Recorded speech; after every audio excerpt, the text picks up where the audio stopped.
Hola a todos, qué gusto saludarles. Bienvenidos a esta enseñanza sistemática en las ramas. Qué gusto me da estar otra vez ahí. Yo los bendigo muchísimo y le doy gracias a Dios por esos líderes que tienen ustedes ahí que están a cargo de, que están siendo responsables de ustedes, orando por ustedes, por el grupo, por la familia, por la protección de Dios, por la provisión de Dios, por la abundancia de Dios en sus vidas. Pues realmente estuvimos orando, estuvimos platicando en la ocasión anterior acerca de pues cómo necesitamos el Espíritu Santo para que las escrituras cobren sentido, ¿verdad? Cuando las leemos. Y pues realmente esto es como una consecuencia del nacer de nuevo. Cuando nacemos espiritualmente hablando, pues todas las cosas espirituales que antes no podíamos apreciar, que no podíamos ver, empiezan a cobrar sentido ahí delante de nosotros. Fíjense que hay algunas, el día de hoy, pues queremos ver algunas, ¿sabes qué? Como que necesitamos estar quietos para escuchar la voz de Dios. Necesitamos guardar silencio, digamos, para poder escuchar a Dios, porque la voz de Dios usualmente va a ser como un susurro apacible, como algo una voz interior o audible, pero Dios no va a imponer o a levantar su voz, ¿verdad?, para callar la nuestra. Siempre tendremos normalmente que estar callados, que estar quietos para escuchar ahí el timbre de la voz de Dios. Yo espero que hayas estado reflexionando en estos temas que hemos estado viendo, cómo debes de buscar un lugar y tener un tiempo devocional con el Señor, cómo debes ahí de estar buscando reconocer la voz de Dios, ponerte ahí, digamos, a través de la palabra de Dios, de la lectura de la palabra de Dios, buscar ahí que Dios te esté revelando y hablando de una manera específica para tu vida a través de la lectura de la palabra. Y hoy pues vamos a ver esto que comento, es como guardar silencio para escuchar a Dios. Hay 15 razones por las que las personas que dicen que no escuchan a Dios, 15 razones por las cuales no le escuchan, porque Dios siempre está claro que Él quiere comunicarse con nosotros. Desde el Edén quedó bien claro ahí cuando se reunía con Adán y Eva, con su creación, ahí con su creación perfecta en el Edén. Por todas las tardes venía y platicaba con ellos.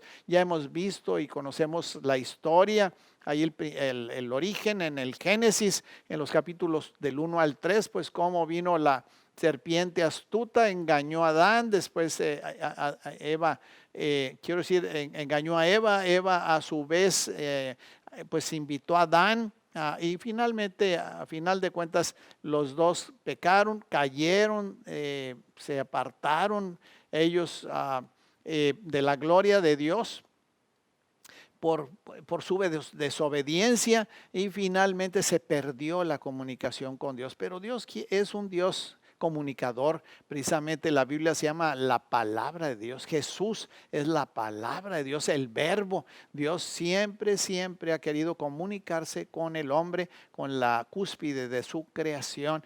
Y de esto vamos a hablar el día de hoy. 15 razones por las que no escuchamos la voz de Dios. Si tú caes en alguna de estas categorías, bueno, pues es simple y sencillamente cuestión de que tú lo consideres, lo reconozcas y te apartes, ¿verdad?, de esa situación, para que puedas estar libre y disponible, dispuesto a escuchar las instrucciones, la voz, la dirección de Dios.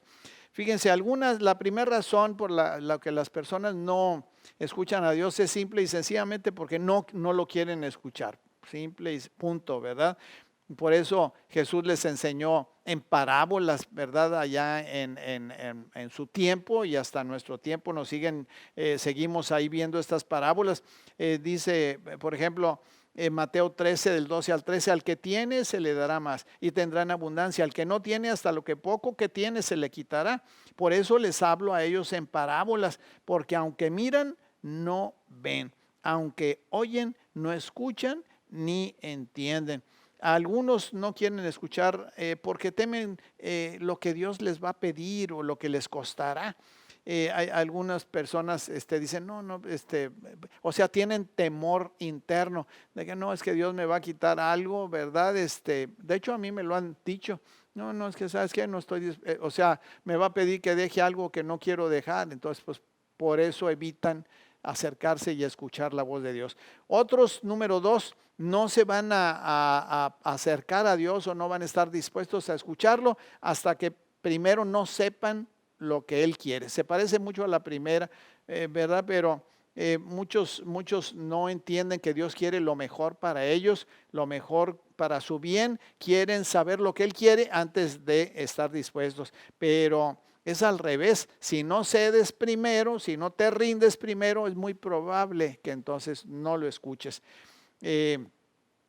Hay muchas personas que tienen antecedentes de sus padres, de su papá, que les engañó, que no les cumplió, que etcétera, etcétera. Pero Dios es un Dios, es un papá en el que siempre, siempre podremos confiar. Él nunca fallará. Eso es una promesa de Él y Dios siempre cumple sus promesas. En Romanos 8:28 dice, ahora bien sabemos que Dios dispone todas las cosas para el bien de quienes lo aman, los que han sido llamados de acuerdo con su propósito. Otra razón por la que los hombres no escuchan a Dios es por un pecado no confesado. La palabra de Dios dice, el que confiesa su pecado y se aparta, alcanza misericordia. Es decir, si el pecado es lo que separa al hombre de la gloria de Dios, pues una vez reconocido y perdonado el pecado, pues entonces la gloria y la comunicación y la presencia de Dios queda otra vez disponible para el hombre.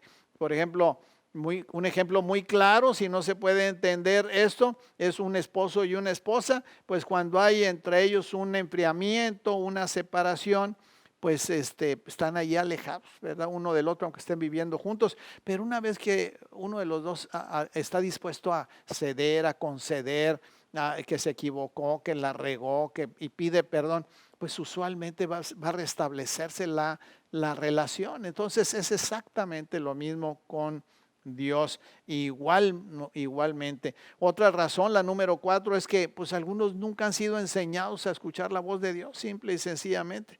Dice en Job 33:14 que Dios nos habla una y otra vez, aunque no lo percibamos, aunque no nos demos cuenta, Dios siempre nos está hablando. El Samuel, el profeta, cuando era niño, bueno, era un jovencito, pues no percibió bien, no percibió la voz de Dios correctamente, ¿verdad? Dios le empezó a hablar en sueños, Samuel, Samuel, y él se levantaba e iba con Elí, el sacerdote, mande, Señor, dime. Y Elí le decía, pues yo no te he hablado. Chihuahua, pues otra vez regresaba a dormirse y otra vez Samuel, Samuel, y otra vez se levantaba Elí, señor sacerdote Elí, ¿qué es lo que deseas? ¿Qué es lo que quieres? Porque era su ayudante, él servía ahí en el templo, y hasta que Elí se dio cuenta que era Dios el que le estaba hablando a Samuel y le dijo, Samuel, yo no soy el que te estoy hablando, es Dios. Entonces cuando Él te hable, contéstale a Él y dile qué es lo que quiere para ti, qué es lo que te está pidiendo, qué es lo que te quiere comunicar. Entonces, bueno, pues es exactamente con nosotros tenemos que aprender a escuchar, a reconocer la voz de Dios, ¿verdad? Esa es una de las pretensiones de este seminario, de este tiempo, de estas cursos, de estas clases que estamos tomando aquí, de esta enseñanza sistemática. La razón número 5 es por incredulidad. Por ejemplo, Jesús no pudo hacer milagros en su tierra, ahí en Nazaret, por incredulidad, ¿no? Porque decían, pues no es el hijo del carpintero, no son sus papás José y María. Entonces, pues ¿cómo va a venir a enseñarnos nada? Pues si lo conocemos, sabemos quién es. Entonces, incredulidad es un factor muy importante para reconocer la voz de Dios o para hablar ahí o tener una relación con Dios. Así que entonces, por supuesto que si uno no cree, pues no va a escuchar nada. Personas que dicen, pues yo no creo que Dios hable, pues bueno, hágase conforme a tu fe, a como tú crees, así suceda. Número 6, También hay algunas veces un temor de que no, pues si Dios le empieza a hablar a cada uno de nosotros en la iglesia, se va a hacer esto un desorden, cada quien va a recibir una instrucción diferente, pero Dios no trabaja así. Dios es un Dios de orden y siempre, siempre en la iglesia el Espíritu Santo va a ser el más interesado en guardar el orden dentro de la iglesia. Así que entonces, por eso cuando hay una sujeción de unos por otros, de un orden, ¿verdad? Digamos, de prioridades, de estrategias, de una sujeción, repito, en cuanto a la jerarquía, digamos, en la congregación, ¿verdad? Todos nosotros sujetos unos a otros. Pues claro que entonces pues ese temor de que haya un caos porque Dios le habla a cada uno de nosotros, pues desaparece. Porque normalmente más bien va a ser una confirmación de una dirección específica de Dios para la iglesia. Esto algunos que conocen, por ejemplo, la vida o la cuestión de los corintios, ¿verdad? Pues Pablo les habla mucho a los corintios, hágase todo decentemente y con orden, porque efectivamente estaban tan llenos de dones espirituales que de repente caían en desorden. Pero Pablo está hablando, pues sujétense unos a otros, ámense unos a otros, escúchense unos a otros y van a notar que a final de cuentas Dios les está, o el Espíritu Santo les está guiando en la misma dirección a toda la iglesia. Así que otra razón es no desear una amistad con Dios. Es la número 7. Las personas que nada más sacan a Dios del baúl ahí cuando tienen un problema, nada más cuando lo necesitan. El Espíritu Santo dice al respecto en Salmo 25:14, Jehová confía en los que le temen, Él a ellos les hace conocer su pacto, ¿verdad? Realmente ahí cuando personas que no desean o no buscan a Dios más que cuando necesitan algo, pues son como aquellos que andaban siguiendo a Jesús nada más por el pan que Él les daba. Cuando Jesús se los dijo muy claramente, ellos se ofendieron y se fueron. Jesús volteó con los discípulos y dijo, pues si ustedes se quieren ir también, pues adelante, ahí está la puerta bien anchota. Y Pedro fue cuando le dijo, Señor, pero ¿a dónde iremos si solo tú tienes palabras de vida eterna? Entonces esa es la diferencia, es cuando uno quiere tener una amistad y caminar ahí junto con el Señor. Bueno, pues hemos llegado, estamos ahí como a la mitad de estos 15 puntos. Vamos a continuar en la próxima reunión, pero recuerda, tenemos que estar ahí quietos, tiene que haber una quietud, así como el profeta Elías en la cueva, cuando un montón de terremotos y de viento recio y de una serie de fenómenos, ¿verdad? Ahí en donde había mucho escándalo, mucho ruido, pero de repente se hizo una quietud y vino como un silbido apacible, y ahí es donde estaba la presencia de Dios. Ahí es cuando el profeta pudo hablar con el Señor y recibir instrucciones claras, específicas para su vida. Así nosotros, ese silbo apacible, esa quietud es la que tenemos que entender, que tenemos que buscar para poder pues tener esta relación con Dios. Pues que Dios te bendiga muchísimo. Nos vamos a ver en la próxima. Que estés muy bien. Te mando un abrazo fuerte, cariñoso y una bendición especial para que en todo te vaya bien. Que el favor y la gracia de Dios esté ahí atada a tu vida y que todo lo que tú hagas prospere. Bendiciones.